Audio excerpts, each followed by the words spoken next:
Hey guys, so today I am here to review the new NARS foundation for you guys. I recently picked this up. I have been testing it out for about a week and I wanted to give you guys my thoughts. Oh, and I'm also going to have a demo showing you guys how I apply this foundation as well. So that's pretty cool. So basically when you get the foundation, it comes in this gorgeous bottle. Like NARS has really stepped up their packaging game because the Sheer Glow foundation packaging is nothing to write home about or anything like that from what I remember. It's got the glass frosted bottle and then you pull it off and oh my god, NARS, you did it. You finally put a pump on your foundation that you didn't have to purchase, which makes foundations, you guys know if you wear foundation a lot, a pump is just the way to go. It's so much easier. This bad boy is going to set you back $57 in Canada, so it is expensive. This is a true high-end foundation. Whatever way you look at it, it's expensive. I'm not even going to deny that. However, I'm a person that truly believes when it comes to foundation, that is an area that even if you guys are like die-hard drugstore lovers and that's all you use, that's where you want to splurge. Forget overpriced lipsticks, forget overpriced eyeshadows and blushes. Plus you can sample them before you buy them, so you never really have an excuse not to like your foundation. Okay, so that rant is over. I took this in the shade Barcelona, which is medium 4.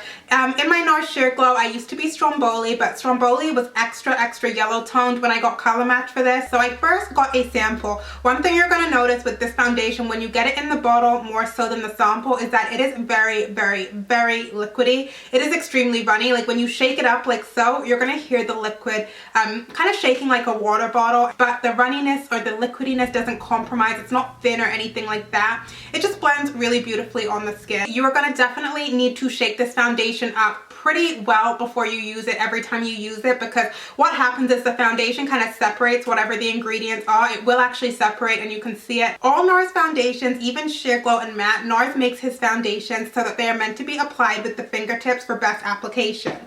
Me being a rebel and not loving to do my fingertips, I do put out a pump of foundation into my fingertips and warm it up, and then I dot it on my face and I end up applying it with this brush here, which I always use. This is the Urban Decay Optic Blurring Brush. If you don't have this, this brush is only $26. Please add this to your cart if you're even thinking about ordering a new foundation. It is everything for foundation application. If you are someone that likes to use a beauty blender to apply foundation, I would not recommend it with this foundation because it is so liquidy. The beauty blender is so porous. It's just going to soak up foundation and you're going to end up wasting your $60 foundation. Also, this does dry very quickly. The claims say it absorbs quickly. That's very true. When you dot this on, you're going to want to work and blend this into the skin pretty quickly. Otherwise, it kind of dries and just sets on your face basically, which is a double-edged sword. It's a good thing, but you definitely want to work quickly to blend everything out so you're not left with streaks or patchiness or anything like that. This foundation is a full coverage foundation. Let me start by saying that. I never use a concealer with my foundation, and this is the foundation I'm wearing today.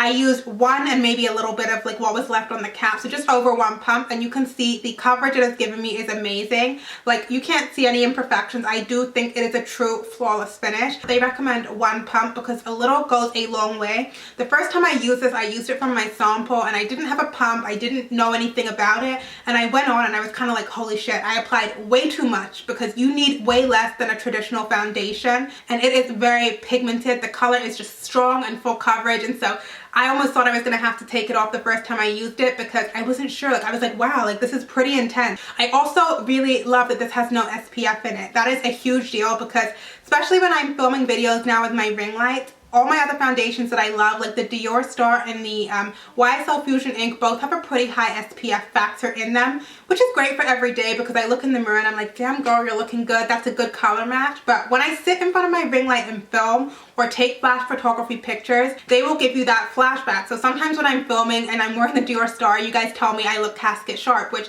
I agree I do because this ring light, the fluorescent lighting is unforgiving. But because this is SPF free, you are not going to get that flashback in either photography or filming. So this is the perfect foundation for events when you're going to be photographed, proms, at weddings, anything like that. Also, one other thing to note is that this foundation will cling to dry patches and accentuate dry patches if you guys suffer from that. If you guys have very dry skin and there is pretty much nothing you can do to prep your skin for foundation, to prime it and hydrate it, this isn't going to be the foundation that you're going to love in my opinion, because it's just going to accentuate and cling and just make those parts look not their best, so I would go with something else. I also think it would be good for oily skins too. I can see oily skin ladies really enjoying this because it does set very quickly, and when it sets, it almost sets to a powdery finish. Not like old lady powdery, but it's not going to slip around and slide around. Once it's on, it's on. So here I'm going to insert a quick clip of me applying the foundation because I want to show you guys exactly how full coverage it is. I prime my skin with the Hourglass Primer Serum that I always use, number 28 Primer Serum, and I also use my NARS Pro Prime Line Filler before I went ahead in with the foundation. So here I am just shaking the foundation up, and then I'm pumping one pump. I think I pump like a pump and a little bit out, and I'm warming it up between my fingers. I do like to do this because NARS foundations are best applied with the hands, so just a little bit of warming up before I dab it on my face, and then I will be going in with my Urban Decay Optic Blurring Brush, and I start by stippling it into the skin on both sides of my face, working decently quickly because I did say it will dry, and then I will start going in circular motions to blend and airbrush away any streaks or anything like that.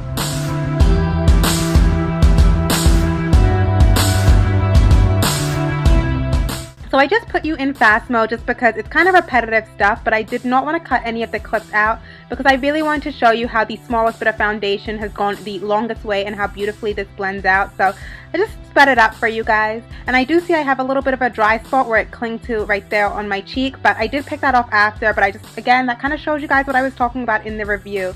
And here's just a shot. You can see the before and after and the amazing coverage it gives. It's like seriously such great coverage. I love it so much.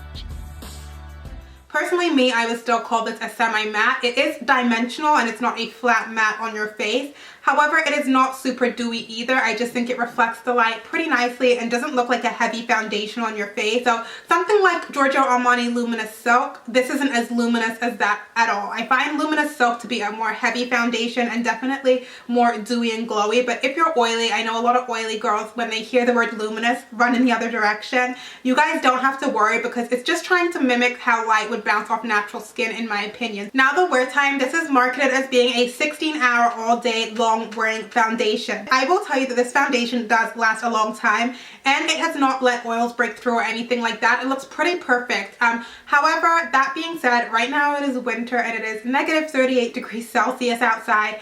And I have normal to dry skin, so any kind of foundation pretty much that I put on my skin, unless it's a really shitty foundation, is not going to go anywhere. Personally, when I get the most kind of test for longevity out of my foundations is in the summer when it's humid outside and I get a little bit oily and things like that. So when I get to that season, I will definitely update you guys on the wear time because that is when I get the true testament to how a foundation wears. And right now, I don't think I am the best person, given my climate and my skin type, to tell you that this, yes, definitely wears all day. This is kind of comparable to the Dior Star, if anything, because they both offer that luminous finish.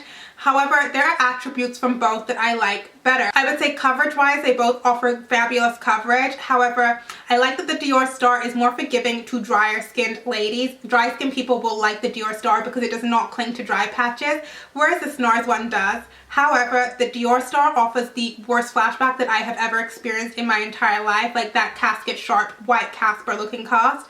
And this doesn't. What you see is what you get with the color match. So I do prefer that in that respect. I do also think that this is a much better foundation than the Giorgio Armani Luminous Silk. I have kind of fallen out of love with Giorgio Armani Luminous Silk. I find it looks heavy on the skin and it can look a little bit overdone. So I guess that is all I can pretty much say about this foundation at this point because it's been 7 days of me wearing it. So this is more of a first impressions review. But if you guys would like to hear more about the foundation and how it fares for me over the upcoming months and weeks and things like that, again, let me know in the comments below and I will update you guys in things like favorites videos and things like that because it's early days, but I really am enjoying it. Money well spent. The NARS All Day Luminous Foundation is a hit for me right now, so I'm hoping it doesn't fuck up and go all bad on me. But that is pretty much it. Thank you guys so much for watching and bearing with me, and I will be back very soon. I love you guys so much and have a great day. Bye.